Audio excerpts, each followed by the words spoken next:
Ei, pessoal, boa tarde, como vocês estão? Estamos aqui mais uma vez para dar continuidade ao nosso curso e o tema que nós vamos estudar hoje é o tema do narcisismo. Acho que é um tema extremamente importante para a gente. É a partir desse conceito aí, freudiano que a gente vai entender sobre essa formação do eu, sobre essa constituição do eu e poder pensar numa subjetividade que é fundamental, né, para a gente pensar na clínica e discutir isso. E quando a gente está pensando na criança, a gente às vezes, dependendo da idade que essa criança chega para a gente, ela ainda está passando por esses processos, né, de construção de uma subjetividade, de constituição do eu. E às vezes esse acompanhamento analítico pode fazer uma diferença muito grande ali também, do que vai se desenrolar a partir dali, né, de como vai ser. Então vamos ao que nos interessa, né, entender um pouco desse conceito. Não tem como a gente falar de narcisismo sem pensar um pouco, tanto no senso comum, né, do que as pessoas chamam de narcisista, né? A gente está acostumado a ouvir as pessoas falando, ah, fulano é narcisista, no sentido de que só pensa nele mesmo, que é muito egoísta, que é muito orgulhoso. E, obviamente, né, Freud, quando escreve a teoria, ele não ignora a existência do mito de Narciso. E o que que é interessante a gente pensar aqui do mito, né? A gente resgatar. Narciso era muito bonito, muito belo, mas também muito arrogante. E justamente dessa arrogância, muitas pessoas se apaixonavam por ele, tanto homens quanto mulheres, e ele era arrogante com todas as pessoas, não dava muita abertura, vamos dizer assim, né? Assim, não correspondia a esse amor, e um dia uma deusa, como forma de punição mesmo para ele, o condenou a se apaixonar pela própria imagem. É o que acontece, né? No momento que ele olha para o lago, ele se apaixona e ele morre, né? Por conta disso, assim, né? Desse aprisionamento ali na própria imagem. Então, o mito, assim, é para a gente ter uma ideia, a gente está pensando, então, num eu aí, né? O que Freud vai trazer para a gente sobre Narciso, o narcisismo, né, essa teoria do narcisismo, a gente vai pensar justamente nessa constituição do eu e de uma subjetividade. Não necessariamente vamos ficar fixados nesse senso comum aí de reduzir o narcisismo a uma pessoa egoísta ou orgulhosa que não está nem aí para o outro. E onde que aparece esse termo em Freud? Primeiro, em 1909, a gente vai ver esse termo narcisismo numa nota de rodapé do texto Os Três Ensaios sobre a Teoria da Sexualidade. Em 1910, aparece no texto do Leonardo da Vinci, no caso Schreber. Em 1913, em Totem e Tabu. Em 1914, que de fato Freud escreve um artigo, né, os artigos da metapsicologia freudiana, sobre a introdução ao narcisismo, para introduzir o narcisismo. Então, a aula de hoje é baseada nesse texto freudiano, né? Então, eu peguei ele para a gente entender aí o que Freud tem para nos dizer. A primeira questão aqui para a gente pensar é qual que é a relação entre o narcisismo e o autoerotismo. Porque a gente viu na aula das pulsões que existe um autoerotismo, que a gente está falando aqui de um bebê pequeno, nós estamos falando aqui pensando no adolescente se masturbando no banheiro, nós estamos falando aqui de um bebê pequeno ali ainda, que quando chora, a mãe não vem nesse primeiro momento, e para uma tentativa de se acalmar, ele, de repente, opa, eu tenho uma mão aqui, coloca a mão no dedo, chupa o dedo e se acalma chupando o dedo. Então, esse é o autoerotismo que o Freud traz para gente. Nesse primeiro momento ali do bebê, a gente não vai dizer que tem um eu constituído desde o início. O ego não está estruturado, formado desde o início. Isso é muito importante para a gente aqui, né? Porque tem gente que acha assim que o bebê já nasceu, já tem um aparelho psíquico todo formado, estruturado. Você já tem pensando na primeira tópica freudiana, você já tem uma consciência, um inconsciente, um pré-consciente, ou nos termos da segunda tópica freudiana, já tem a divisão lá de um ego, um superego, um id. E não é bem assim que funciona. Esse aparelho psíquico ele vai ser desenvolvido ainda. Então, o eu ele precisa ser desenvolvido, ele não existe desde o início. As pulsões autoeróticas, elas são primordiais, elas são necessárias. E o que o Freud coloca, deixa eu tentar tirar a minha imagem aqui para vocês lerem comigo. que ao se acrescentar o eu às pulsões autoeróticas, é possível o surgimento do narcisismo. Então, a partir do momento, assim, é como se o autoerotismo fosse um primeiro momento, né, um momento transitório aí, para que o narcisismo pudesse surgir a partir daí. Então, é tanto que a gente pensa assim, né? Como se o bebê ele estivesse começando a reconhecer ali as partes do corpo dele, né? Então, para a gente formar uma subjetividade, eu preciso primeiro entender o que é o meu corpo, né? Então, passa por essa constituição corporal também, né? Da imagem, do o que eu sou, né? Não é só. A gente não pula essa etapa e cai na subjetividade. Então, o que o Freud traz aí? Ó, eu pego uma citação direta dele. Ele vai dizer: as pulsões autoeróticas, contudo, ali se encontram desde o início, sendo, portanto, necessário que algo seja adicionado ao autoerotismo, uma nova ação psíquica, a fim de provocar o narcisismo. Então, o narcisismo não está desde o início, mas as pulsões autoeróticas, as pulsões estão desde o início, né? Isso é importante a gente fixar, desde que o bebê nasce. No primeiro momento, ele vai mamar por uma necessidade fisiológica, porque ele está com fome, mas a partir daquilo ele tem a necessidade de estar junto à mãe, de sugar o peito para se acalmar. Então a gente já vê as pulsões se manifestando ali. Então, a partir do texto freudiano, o narcisismo ele se torna uma forma necessária de constituição da subjetividade. Então, eu só vou poder falar que existe um sujeito de fato quando ele passa por esse processo de constituição do eu aí. Então, se eu tenho um eu, agora eu posso falar que eu tenho também uma subjetividade. Até então, a criança não tem subjetividade, o bebezinho não tem subjetividade. O que a gente vê, né, e até a gente estudando melhor aqui a questão do narcisismo, é que num primeiro momento, a criança ela é falada, né? Ela é aquilo que os pais desejam, querem, estão inserindo nela, assim, estão dizendo, ah, você é isso, sei lá, imaginando, eu como minha filha bebê, e aí eu vou idealizar que eu queria que ela fosse bailarina, que eu queria que ela fosse música, que eu queria que ela fosse uma princesinha.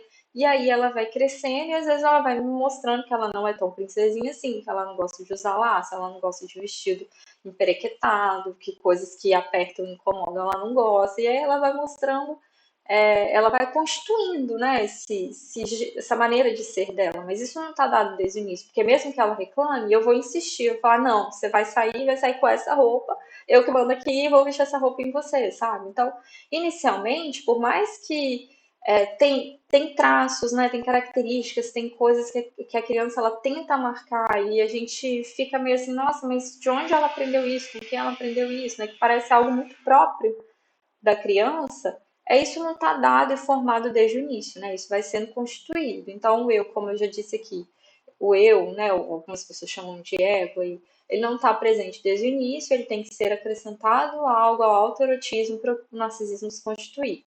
Então, com o narcisismo, o eu passa a ser agora também objeto de investimento sexual. Então, lembrando sempre, né, gente, quando estamos falando de sexualidade aqui, a gente não está falando do ato sexual em si, mas está sempre relacionado às possibilidades de satisfação. Freud ampliou esse conceito de sexualidade, como a gente viu na aula das pulsões.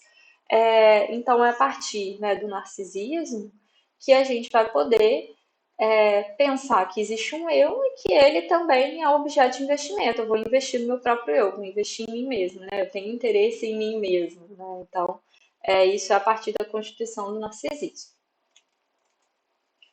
E aí, uma outra ideia e conceito que Freud traz nesse texto também é fazer essa divisão aí da libido do eu e da libido do objeto. A libido é um termo que também é delicado em Freud, que às vezes nem o próprio Freud ele é muito claro, né? Assim, o que é a libido, qual a diferença da libido para pulsão. Às vezes ele usa o termo libido e não está muito claro se ele está se referindo à pulsão ou à libido. Mas a gente entende e pensa a libido como se fosse uma manifestação aí da pulsão. É algo que não é não está no inconsciente, não é um representante da pulsão, é como a pulsão se manifesta, é uma parte da pulsão que se manifesta e a gente está chamando isso de libido, né? Então está sempre relacionado a essa energia psíquica ligada à sexualidade, isso que é a pulsão. Então, tanto o libido do eu quanto o libido do objeto se referem também, né, se tratam, quando a gente está falando de libido, a gente está pensando na pulsão sexual. nisso de sexual que existe na pulsão. Quanto mais se utiliza uma delas, a outra se esvazia. Então, como se a gente tivesse assim, fosse um movimento cíclico, né? A gente vai pensar isso. A gente pode pensar em nível de constituição do eu, como se fosse etapas, né? Eu vou passar pelo narcisismo primário, depois eu vou passar pelo narcisismo secundário. Mas é um movimento cíclico. Então, a gente tem momentos que a gente está investindo mais na libido do eu. E tem momentos que a gente investe mais na libido do objeto. Quando eu falo da libido do eu estou falando o objeto que é o meu próprio corpo. E aí a gente vai pensar no narcisismo primário, né? Assim, que é a primeira etapa do narcisismo, esse narcisismo primário que a gente está focado, então, em direcionar essa libido para o nosso próprio corpo, o nosso investimento somos nós mesmos. E quando a gente pensa na libido do objeto, então, é um momento que eu estou investindo na libido no objeto exterior. E aí a gente vai pensar no narcisismo secundário, vai poder falar do narcisismo secundário. E um bom exemplo para a gente pensar isso também é uma pessoa apaixonada. Uma pessoa apaixonada, ela investe toda a sua libido e sua energia no objeto exterior, que é esse objeto de amor, né? Então, tudo que eu vou fazer pensando no outro para agradar o outro. Às vezes eu esqueço que eu tenho uma prova, que eu tenho que estudar, ou que eu tenho que fazer uma outra coisa importante, que eu estou focado toda a minha energia naquela outra pessoa. Um exemplo que eu costumo dar muito também em sala de aula é a maternidade, né? Assim, porque a maternidade me atravessou nesse momento, sala de aula, professora, e invade a gente, né? Assim, então, quando o bebê nasce, assim, pensando que você desejou muito aquela criança, que você quis muito aquilo, quando o bebê nasce, nossa energia está toda focada para aquele bebê. Então você esquece que existe você. Assim, você não consegue, né? Você anda de qualquer jeito, tá com a roupa rasgada, molhada, suja de leite, não tá nem aí. Sua preocupação é o bebê ficar bem. Você esquece até que você tem que tomar banho e comer, né? Se bobear, que às vezes você tá tão investida naquilo ali que você vai deixando, não, né? Quer atender todas as necessidades primeiro do bebê ali. Então, isso também é um momento, né? E aí vai chegar um momento, por exemplo, eu preciso, acabou a licença maternidade, preciso voltar a trabalhar. Eu também preciso investir em mim, então às vezes eu preciso cuidar de mim, ver se eu tenho uma roupa que me cabe ainda para eu voltar a trabalhar. Então, eu acho que esse é um bom exemplo para a gente pensar nesse processo aí da libido como um movimento cíclico mesmo, né? Que tem momentos que a gente investe mais na libido do eu e tem momentos que a gente investe mais na libido do objeto. Não necessariamente são etapas que não vão voltar mais, né? E aí, para a gente entender um pouco mais disso, coloquei aqui uma citação do Freud, deixa eu tirar o meu vídeo para vocês verem comigo. Assim como a libido objetal inicialmente ocultava de nossas observações a libido do eu, também em relação à escolha de objeto nas crianças de tenra idade e nas crianças em crescimento, o que primeiro notamos foi que elas derivavam seus objetos sexuais de suas experiências de satisfação. Então, olha só, eu vou escolher meu objeto de satisfação a partir das primeiras experiências que eu tive, as experiências autoeróticas ali e também relacionadas às pessoas que cuidaram de mim ali nesse primeiro momento. É o que Freud vai dizer aqui, que viu? As primeiras satisfações sexuais autoeróticas são experimentadas em relação às funções vitais, que servem à finalidade de autopreservação. As pulsões sexuais estão, de início, ligadas à satisfação das pulsões do eu. Somente depois é que elas se tornam independentes destes. E mesmo então, encontramos uma indicação dessa vinculação original no fato de que os primeiros objetos sexuais de uma criança são as pessoas que se preocupam com sua alimentação, cuidado e proteção. Isto é, no primeiro caso, sua mãe ou quem quer que a substitua.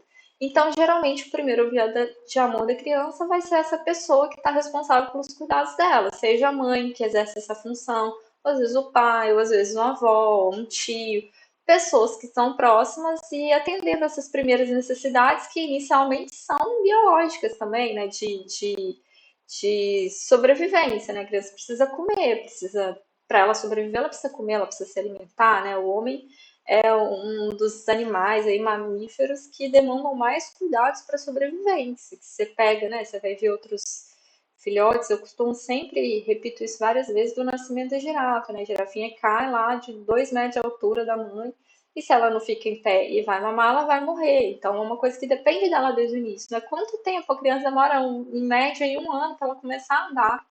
Para os dentinhos nascerem, demora mais de 1 ano, né? Para a criança ter os dentinhos suficientes para. Então, para ela se virar, o homem demora muito mais tempo do que uma girafa, por exemplo, né? Que precisa de questão de minutos aí para ela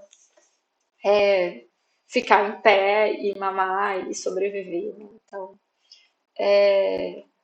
por isso que é tão importante esse cuidado inicial, né? Porque é um cuidado que diz respeito à sobrevivência mesmo do bebê e que a partir desse cuidado, dessa relação que se estabelece ali, isso também vai dizer desses primeiros objetos de amor que a criança vai escolher aí, né? Isso é como se isso fosse se repetindo posteriormente também, né? Ela vai buscando essa primeira satisfação que ela teve, então ela vai buscar outras pessoas que às vezes vão suprir, ou na tentativa de suprir ou de resgatar aquela satisfação original, né? Essa primeira satisfação que a criança teve. E aí, então, o que Freud traz então para gente é que a gente pode escolher os objetos de duas maneiras. O primeiro tipo de escolha objetal, o tipo narcísico, é quando a criança toma a si mesmo como objeto de amor. Então, essa libido do eu aí, né, que a gente está falando, estou direcionando a libido para o eu. Ou o tipo de escolha anacrítico, em que a criança escolhe as pessoas encarregadas de seu cuidado e alimentação como objeto sexual. E aí eu trouxe também a citação do Freud, que eu acho bem bonita a forma como ele coloca isso, para a gente ver aqui juntos, né? Então, Freud diz aí: uma pessoa pode amar em conformidade com o tipo narcisista, o que ela própria é, isto é, ela mesma, o que ela própria foi, o que ela própria gostaria de ser, alguém que foi uma vez parte dela mesma. Em conformidade com o tipo anaclítico, ou o tipo de ligação, né, que ele fala, então essa criança ela vai amar a mulher que o alimentava, a mulher que o protege, e a sucessão de substitutos que tomam o seu lugar. Então, assim, aqui está escrito mulher, né? Mas é sempre bom lembrar que é a pessoa que está exercendo essa função, seja homem, seja mulher, porque muitas vezes ainda na sociedade a gente vê as mulheres ocupando esse lugar, né? Assim, está à frente desse cuidado com a criança. E obviamente que isso tem mudado, eu torço para que cada vez mude mais, que os homens possam cada vez ajudar mais, de fato, estar, colocar isso como uma função para eles também, né? Para eles se sentirem envolvidos nisso, que eu acho que só tende a ser bom, né? Assim, tanto para a mulher quanto para a criança, ter ajudas as mais variadas possíveis. Eu não acho que isso seria uma coisa ruim, pelo contrário. E aí, então, vamos entrar de fato nessa ideia do narcisismo, esse conceito. O que seria esse narcisismo primário, o que seria um narcisismo secundário, que então a gente pode pensar a nível de etapas, assim como se fossem etapas que essa criança vai passar, que é importante que aconteça para que o eu se desenvolva, né? Para que a gente possa falar que existe aí a formação de um eu, né? Que o eu está estruturado, formado.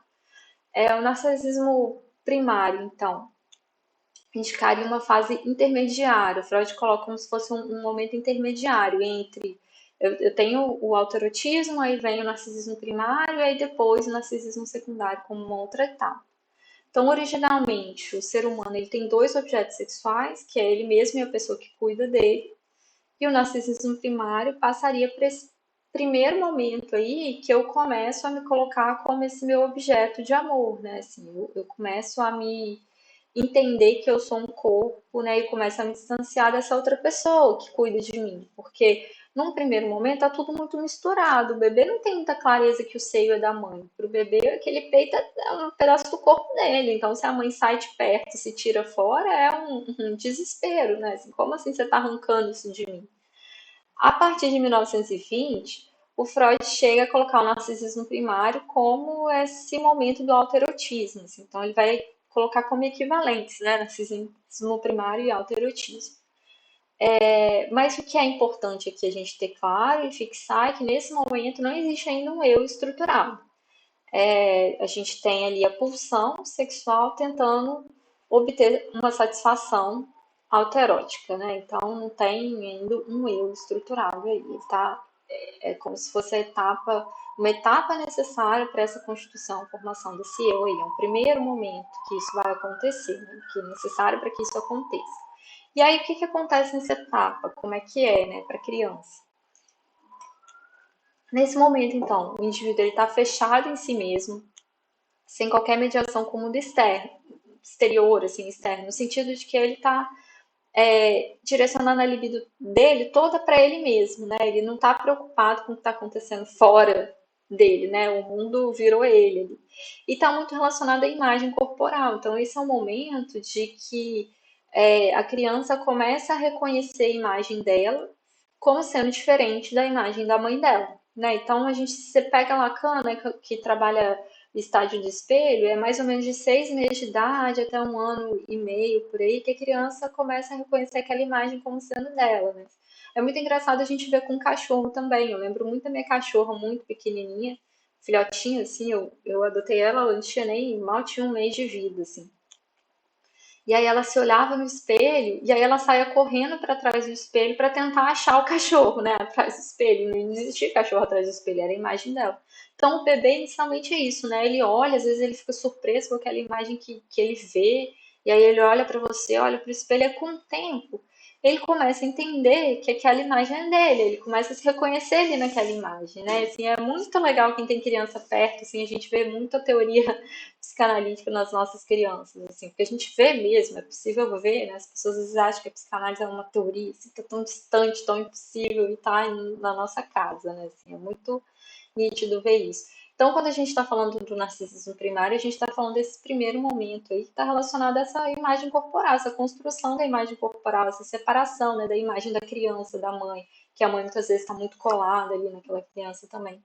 Então, o narcisismo na criança, ele é pressuposto para a teoria freudiana da sexualidade. Então, para a gente pensar na sexualidade infantil também, né, assim, na criança enquanto portadora de uma sexualidade, passa por essa questão do narcisismo, né? A gente tem que pensar nessa constituição desse eu, que passa pelo corpo também, né? Se estou falando de corpo, se estou falando de eu, estou falando de corpo também, de subjetividade. No autoerotismo ocorre o prazer do órgão, ou seja, o órgão retira o prazer dele mesmo. O corpo é representado como uma unidade. Não se tem aqui o eu que permite a representação complexa que o indivíduo faz de si, né? A criança ela ainda não tem essa capacidade de falar tudo que ela é a partir daquela imagem ali que ela está vendo, mesmo que ela já comece a se reconhecer ali. Então, assim, eu acho que a diferença também que a gente pode, tentando pensar assim, do autoerotismo para esse narcisismo primário, é como se o autoerotismo, às vezes, o bebê não reconhece nem aquele corpo como sendo dele, né? Assim, então, é como se, assim, tá mexendo a mão chorando, aí a mão bateu, passou perto do rostinho, vou pegar esse daqui e vou botar na minha boca, como se fosse um objeto exterior. Né? O narcisismo primário já é o momento que você já está começando a identificar aquilo como uma parte sua, como uma parte do seu corpo, né? Então, é esse momento que você começa a fazer essa construção da imagem do seu corpo ali, do que você é enquanto um corpo também. E aí, o que mais que Freud traz aqui pra gente? Ele coloca aí, né, que os pais afetuosos geralmente revivem e reproduzem seu próprio narcisismo nos filhos. Então, eu quero repetir no meu filho aquilo que aconteceu comigo, né? Assim, eu deposito, às vezes, até coisas demais nos meus filhos. Então, eu vou atribuir, que Freud diz aí, os pais atribuem todas as perfeições e ocultam ou esquecem todas as deficiências dos filhos. É tipo assim, minha filha entrou na escola e começou a escrever. Minha filha é a mais inteligente da sala, é a que escreve mais bonito. Aí tá só garrancho a letra, né? Assim, mal dá para entender, mas eu entendo, eu falo, nossa, é linda, é a mais inteligente, é a mais esperta, é a criança mais legal, mais educada, assim, pensando nesses pais afetuosos que desejaram muito essa criança, que vão depositar tudo isso daí, né? Então, os pais geralmente depositam coisas que não conseguiram realizar, né? Assim, o que gostariam que os filhos fizessem que eles não fizeram. Aqui a gente tem um primeiro momento de unificação do eu, né? Então, quando eu estou nesse momento de construção da minha imagem corporal, é um primeiro passo aí dessa constituição do eu. Aqui a gente vai falar também que a gente pode pensar que é o momento do eu ideal. O que é o eu ideal? É aquilo que os meus pais idealizam para mim enquanto filho, né? Então, quando eu estava grávida, eu imaginava que, eu sempre, antes de saber, eu queria que fosse uma menina, então eu começava a imaginar como é que ia ser o nome da menina, o que ele ia gostar de fazer, se ela ia fazer as mesmas coisas que eu, se ela ia gostar de jogar bola, se ela ia gostar de brincar de boneca, de quando crescesse, que profissão que ela iria exercer. Então, tudo isso que a gente vai depositando nos filhos. E quando a gente pensa no eu ideal, são sempre essas expectativas de perfeição que a gente atribui na criança. Então, eu estou imaginando aqui eu estou depositando coisas que eu gostaria nos meus filhos e geralmente vinculado, né, esse ideal de uma perfeição, assim, como é o melhor filho do mundo, a melhor, que vai fazer isso muito bem, que é o mais inteligente. E aí eu acho, assim, magnífica essa citação do Freud, que ele diz lá, a criança concretizará os sonhos dourados que os pais jamais realizaram. Então é isso que é eu depositar o meu narcisismo no meu filho. O menino se tornará um grande homem e um herói em lugar do pai, e a menina se casará com um príncipe como compensação para sua mãe. O amor dos pais, tão comovedor e no fundo tão infantil, nada mais é senão o narcisismo dos pais renascido, o qual, transformado em amor objetal, inequivoca, inequivocamente revela sua natureza anterior. Então, assim, sou eu depositando nos meus filhos todas as minhas expectativas a partir das minhas frustrações, a partir daquilo que não deu certo para mim, eu começo a desejar que o meu filho seja diferente, que ele consiga de uma forma diferente. Então, eu estou investindo a minha libido no meu objeto, que é meu filho, desejando que ele faça tudo diferente do que eu fiz, né? A gente vê muito isso nas famílias, né? Às vezes mães que não querem deixar os filhos fazer determinada coisa, que falam assim, mas eu já fiz e deu errado, eu não quero que aconteça o mesmo com você, então eu não quero que você faça isso porque vai dar errado com você. E aí, por outro lado, a gente vê os filhos falando, não, mas eu quero que dê errado comigo, eu tenho que quebrar a cara também, eu quero experimentar, eu quero ver como que é. E os pais querendo poupar os filhos do sofrimento, né? Que às vezes eles de fato vai vir, ou talvez não, né? Assim, mas é essa briga aí entre as expectativas dos pais e o que os filhos são de verdade, né? Que os filhos eles vêm para frustrar nossas expectativas mesmo. Só que é difícil lidar com isso, né? Se você não faz análise, é mais difícil ainda. Então, o que a gente vê muitas vezes, né? Os pais não aceitam que os filhos sigam um caminho diferente daquilo que eles idealizaram. E a gente vê muitos conflitos surgindo a partir daí, né? Os filhos que têm medo de desagradar os pais e querem continuar seguindo aquilo que os pais planejaram, mas você tem, às vezes, habilidade nenhuma com aquilo, às vezes não gostam daquilo e sofrem e adoecem também, né? A gente não pode esquecer disso, que isso também acontece. Então, essa seria a primeira etapa, gente, a gente pensar nesse momento de narcisismo primário enquanto momento de construção dessa imagem corporal aí do meu corpo, de unificação do eu a partir do corpo. Eu estou ali sendo inundada pelas expectativas dos meus pais e sendo afetada também por esse narcisismo dos meus pais. Esse eu ideal fala muito alto ali, então a criança ela é falada pelos pais, né? Muito que os pais gostariam daquela criança, esperam daquela criança. O narcisismo secundário seria, pensando no nível de etapas, né, seria um segundo momento para a gente fechar essa constituição do eu. Aqui nesse momento, a libido então passa a investir em objetos externos e posteriormente volta a tomar o eu como objeto. Então, assim, eu vou investir nos objetos externos porque eu quero eles para mim, assim, né? Pensando lá no caso do do namorado, né? Assim, tô apaixonada, uma pessoa apaixonada, eu vou investir naquele objeto externo, mas porque eu quero ter satisfação com esse objeto externo, então eu quero trazer ele de volta para mim. Então, aqui no narcisismo secundário implica uma relação com o outro, né? Tem também, a gente pode pensar numa identificação com o outro. E aí, por isso que a gente pode pensar no ideal do eu aqui, que aí nesse momento, então, de constituição, é como se a gente fechasse, né, essa estrutura do eu quando eu passo pelo narcisismo secundário, então eu já entendo que eu tenho um corpo, que eu sou diferente da minha mãe e que eu tenho desejos diferentes dos meus pais também. Eu quero outras coisas para mim, então eu sou capaz de idealizar outras coisas para mim. Eu posso falar agora que eu sou um sujeito que eu tenho uma subjetividade. E aí eu posso pensar no ideal do eu, que o ideal do eu é aquilo que é uma figura, alguém que eu idealizo, que eu gostaria de ser como. Então eu passo a idealizar algo que eu gostaria de ser, pensando que é idealização, você não vai chegar lá, né? Mas às vezes você tem aquilo lá, eu gostaria de ser uma professora tão boa, às vezes como uma professora que eu tive lá na infância. Então eu coloco aquilo como um modelo a seguir, o que eu gostaria de ser.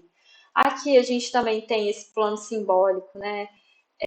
Marca aqui esse processo. Então, a gente pensando assim, mais ou menos em etapas e idades, né? Assim, é como se esse processo se concluísse aqui na passagem pelo complexo de Édipo também. Então, mais ou menos 4, 5, 6 anos, mais ou menos nessa etapa aí que a castração aparece, marcando essa entrada no campo simbólico também, no plano simbólico. Então, se eu estou falando de subjetividade, agora essa criança ela tem condição de falar por ela mesma, né, de simbolizar, de representar, de falar o que ela pensa. Não só falar assim, eu quero essa camisa ou aquilo, ou não só repetir, né? Mas ela de fato agora ela tem essa capacidade de simbolização, ela foi marcada mesmo pela significação fálica aí, de alguma forma.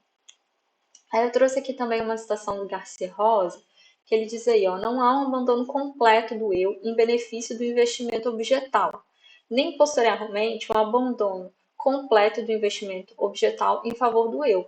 Pode haver concomitância das formas de investimento com a predominância de uma delas. É como eu disse para vocês, assim, é como se fosse um movimento cíclico mesmo. Então eu tenho momentos em que a minha libido está mais voltada para o objeto e tem momentos que a libido está mais voltada para o eu. E é necessário, né? Assim, é necessário e é importante esse movimento, porque se fica só fixado em uma coisa, provavelmente teremos problema aí, né? Uma pessoa que só fica fixada no eu, ela vai, às vezes vai ter dificuldade de se relacionar com o mundo externo, com as pessoas, de ter relacionamentos, né? Porque ela tá muito presa nela mesma ali. E se eu tô também pensando demais no outro, só querendo agradar o outro o tempo todo, fazer tudo pro outro, eu também tô esquecendo de mim e eu também terei problemas com isso, assim, né? Onde entra a minha pessoa aí nessa história toda. Então, são coisas importantes aí pra gente ficar atento também, né?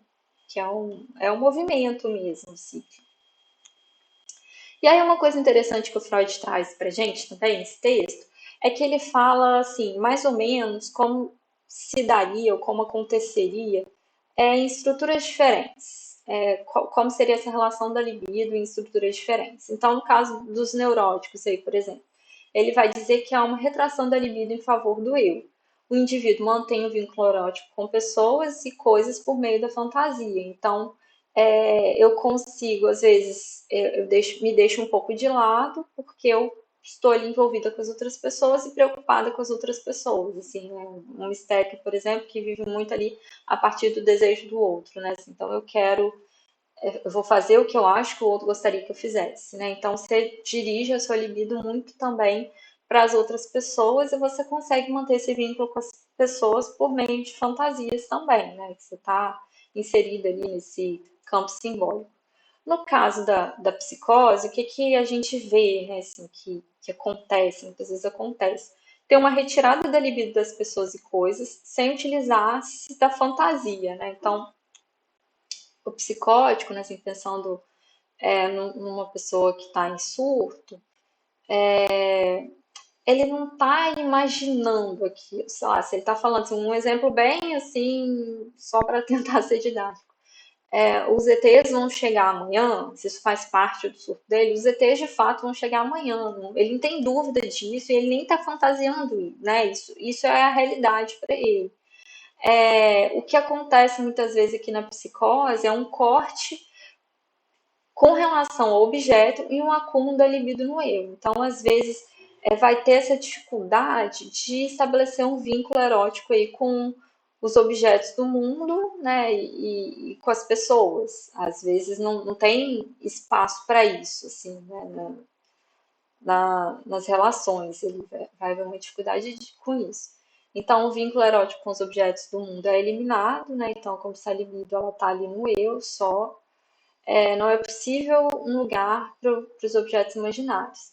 E o Freud coloca também uma prevalência do narcisismo primário, justamente disso, né, que o narcisismo primário diz a libido voltada para o eu e não para o objeto, para o mundo externo, né? Então, como se a pessoa estivesse presa ali nela mesma, naquele próprio mundo dela ali. E tem o que a gente vê na psicose, muitas vezes, essa dificuldade com o relacionamento social, né? Assim, relacionamento com outras pessoas. As pessoas, os psicóticos, não que eles não vão estar nesses espaços ou que eles não vão conversar, mas em alguns momentos eles têm dificuldade, né, nesse relacionamento com as pessoas. Isso é um pouco precário para eles, assim, né? Existe uma dificuldade. Freud dá o exemplo também da hipocondria, em que ele vai dizer que o indivíduo ele retira todo o seu interesse e a libido dos objetos do mundo externo e investe em uma parte do próprio corpo, a parte que está adoecida, né? Então, ao invés de eu dirigir minha energia para o mundo externo, para as coisas, para o trabalho, eu estou focada só naquilo, assim, pensando, eu tenho uma dor de cabeça gigante, e aí eu só penso naquilo e tudo, meu foco todo é nessa parte afetada, e aí essa parte afetada para o Freud se torna a zona erógena.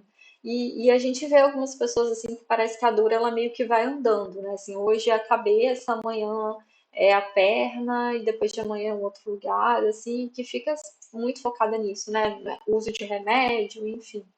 A libido está toda investida nisso. E aí eu peguei uma citação aqui, outra do Freud, né, desse texto, que ele diz aí, ó, um egoísmo forte constitui uma proteção contra o adoecer, mas, no último recurso, devemos começar a amar a fim de não adoecermos. Estamos destinados a cair doentes se, em consequência da frustração, formos incapazes de amar. Eu acho fantástica essa citação. Eu acho ela ótima, assim. É muito interessante isso e ela está falando justamente desse movimento cíclico da libido. Então, olha só, um egoísmo muito forte é uma proteção contra adoecer. Tipo assim, eu vou focar só em mim, a gente escuta as pessoas falando isso também, né? Eu não vou me apaixonar por ninguém, porque se eu me apaixonar por alguém eu vou sofrer, então eu vou focar só em mim mesmo. Só que é como se assim, fosse um último recurso para eu não adoecer. Mas, se eu quero não adoecer, eu preciso me relacionar com as pessoas também, porque isso também é importante para mim. Mas a partir do momento que eu me relaciono com outras pessoas, consequentemente, frustrações acontecerão. E aí essas frustrações às vezes vão me travar e vão me fazer sentir incapaz de amar. Então é um movimento assim que é difícil como achar a medida, né? Assim, dos relacionamentos para no seu relacionamento abusivo, no seu relacionamento que me causa um adoecimento, que me causa um sofrimento, e que se eu fico focado só em mim também, eu também tenho chance de adoecer, porque isso não garante nada, não garante que eu não vá ter frustração. Então é isso que Freud mostra aqui pra gente, né? Que é um movimento e a gente vai tendo que aprender a lidar com isso de alguma forma. E aí, já que a gente está falando também, né, dessas relações com o objeto, de investimento no objeto, não dá para a gente não pensar em luto e melancolia. Então, eu vou falar aqui rapidamente sobre isso, né? Eu queria acrescentar isso nessa aula também, que nesse texto, Freud, né, Freud tem um texto chamado Luto e Melancolia, e nesse texto ele descreve justamente o processo que envolve a perda do objeto, como que se dá essa relação aí, como que se dá, né, como que o indivíduo reage frente à perda do objeto. Então, quando a gente está falando de luto, o que acontece no luto? Eu tenho a perda do objeto, mas um desinteresse pelo mundo exterior, exceto por aqueles objetos ligados ao que foi perdido. Então, assim, vamos supor, eu perdi alguém da minha família faleceu, e aí eu não tenho vontade de fazer mais nada, eu não quero saber mais de nada, nada me anima, nada me interessa, eu não quero saber de nada de diferente. As únicas coisas que eu quero saber, às vezes, estão relacionadas a essa pessoa que eu perdi. Então, às vezes eu fico ali, não consigo desarrumar o quarto, eu deixo o quarto montado, eu fico presa e capturada nos objetos que eram da pessoa. É a única coisa que me desperta minimamente um interesse e uma atenção. Esse processo impossibilita a escolha de um novo objeto amoroso, pois representaria a substituição do objeto perdido. Então, eu não consigo, por exemplo, um rompimento amoroso. Aí, né? Eu não consigo mais me envolver com outra pessoa, porque eu não consigo abrir mão dessa pessoa que eu perdi, sabe? Que a gente rompeu. Então, você não quer colocar outra pessoa no lugar, né? Assim, por exemplo, uma mãe que perdeu um filho, às vezes não quer engravidar de novo, assim, ou ela precisa de um tempo até um dia, porque ela não quer colocar no lugar. Um outro filho pode vir como um substituto daquele perdido, e ela não quer isso, né? Então, ou um cachorro, por exemplo, né? Às vezes o cachorro morreu, o pai chega com um cachorro novo, toma aqui, meu filho, um cachorro novo. A criança não quer um cachorro novo, ela quer o cachorro que morreu. E às vezes o adulto não consegue entender o que representava para aquela criança aquele cachorro, né? Assim, então, representava alguma coisa, ele era importante. A dor, né, de acordo com Freud, então a dor provoca uma inibição do eu, uma restrição do seu campo de atividade. O eu está em trabalho de luto. Aí a gente tem aqui então essa dificuldade de abandono do objeto perdido e é uma perda consciente. Então, para o Freud, para você passar pelo luto, que precisa acontecer? Que é um processo de desinvestir a energia de uma coisa e investir em outra. Então, eu teria que tirar a minha energia, minha libido desse objeto perdido, de alguma forma, né, assim, aceitar ou reconhecer aquela perda, para eu investir essa energia num outro objeto para eu conseguir investir, voltar a viver, voltar a fazer outras coisas, me relacionar com pessoas e para que a vida possa seguir. Então tem esse processo de retirar a energia de uma coisa e depositar a energia em outra coisa. E aí, isso que é importante também a gente ter em mente, que ele diz que é uma perda consciente. Então eu sei o que eu perdi e estou sofrendo com essa minha perda. Então não é uma coisa assim inconsciente que eu estou sofrendo sem saber. Né? E aí eu quis acrescentar, antes de eu falar um pouco da melancolia, que eu vou falar rapidinho da melancolia também, eu quis acrescentar algumas coisas do Lacan, porque eu acho que é muito legal, assim, acho que o Lacan acrescenta coisas ao luto pra gente não ficar só nessa questão de investimento de energia de um objeto para o outro. O Lacan traz uma coisa muito interessante no seminário 10 dele, o seminário da angústia. Ele no último capítulo ele fala sobre luto também. E aí ele fala que o luto é a estrutura fundamental da constituição do desejo, que a função do luto é restabelecer a ligação com o objeto causa de desejo. Então, ao invés de eu me separar do objeto, é como se o luto trouxesse o objeto à tona. E ele está falando dessa minha ligação com o objeto, e essa minha ligação do objeto está me dando uma indicação clínica do desejo. Qual é o desejo dessa pessoa aí? Qual é a relação que essa pessoa tem com esse objeto que ela perdeu? Qual era o desejo dela? O que ela quer com isso? Então, isso é uma indicação clínica importante para a gente também, né? Assim, quando a pessoa traz esse sofrimento, para a gente tentar capturar de alguma forma o que está falando do desejo ali. Então, o luto ele é feito para manter os vínculos e restabelecer a ligação com o objeto atual, que posteriormente terá um substituto. O sujeito no luto se defronta mais com a presença do objeto do que com a sua ausência. Eu achei isso muito interessante também que ele trouxe, né? Porque o Freud está falando da ausência do objeto ali, de como isso afeta. E o Lacan está trazendo que, olha só, quando a gente está pensando no luto, é como se o objeto estivesse muito presente ali, né? O que importa aqui não é a ausência do objeto, mas é a presença do objeto, como isso impacta em cada um e qual a relação disso com o desejo. E aí, os efeitos do luto, assim, de não se não acontecer o luto, isso tem um impacto também para o indivíduo. É muito interessante, assim, né? A gente vê alguns casos clínicos como que às vezes alguém na família não passou pelo luto e como que isso afeta o sujeito, né? Assim, por exemplo, uma mãe que perdeu um filho, aí nasce um outro filho, ela dá o mesmo nome para aquele filho ou mesmo que não deu o mesmo nome para o filho, mas ela não passou pelo luto, e aí ela não consegue dar um lugar, investir naquele novo filho que surgiu ali de uma forma singular, assim, né? Ela não consegue exercer o que Lacan fala até no Nota sobre a Criança, que a função da mãe é de um desejo que não seja anônimo, né? Assim, é de mostrar um interesse particularizado para aquele sujeito. Então, se a mãe não fez o luto, ela vai ter dificuldade com aquela criança nova que surgiu ali de marcar algo de singular naquela criança, para que ela se constitua também como um sujeito diferente do que foi perdido, né? É a história como se estivesse colocando um cachorro no lugar daquele cachorrinho que morreu.